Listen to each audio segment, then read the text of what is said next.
احجز الكشف الطبي، بتكلم الكشف الطبي وتقول لهم انا عايز اعمل، انا جالي مقابله يوم كذا، انا فايز لوتري وجالي مقابله يوم كذا وميعادي يوم كذا والساعه كذا. سيبك من الساعه، يوم كذا، فهم هيروح مدين لك ميعاد تروح تعمل فيه الكشف الطبي. خلاص. وفي فيديو برضو اتكلمت فيه عن المصاريف بتاعه الكشف الطبي والمصاريف بتاعتك لغايه ما توصل امريكا. خلاص.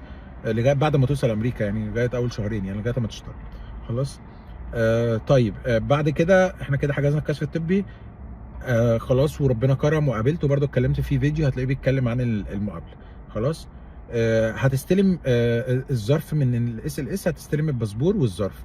اول ما ربنا يكرم وتستلم الباسبور والظرف، اوعى تفتح الظرف خالص خالص، وبتخلي الظرف معاك وتاخد الباسبور، تتاكد ان الفيزا مظبوطه وكل حاجه مظبوطه والاسم مظبوط.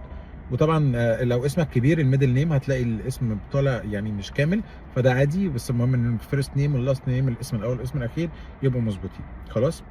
طيب، بعد كده خلاص خدت الظرف وخدت الحاجه، المفروض بقى اعمل ايه بعد كده؟ هتشوف انت عايز تروح ولايه ايه. تحدد الولايه وتبتدي تدور على الفيس، جروبات الفيس، تشوف ايه الولايه فين. طب يا جماعه مين في الولايه دي، تتكلم مع الناس واعرف ناس، وابتدي دور على الناس على الفيس. تتعرف عليهم، يستقبلوك في البدايه، يساعدوك حتى لو مش هيستقبلوك، يقولوا لك تعمل ايه ما تعملش ايه، في مواصلات ما فيش مواصلات، يدوك فكره عنهم. خلاص. خلاص، ابتديت عملت موضوع الجروبات بتاعت الفيس، دور على اقرب جامع واقرب كنيسه في الولايه دي، ايه الجوامع والكنائس اللي حواليك، مسلم مسيحي، دور على الاثنين.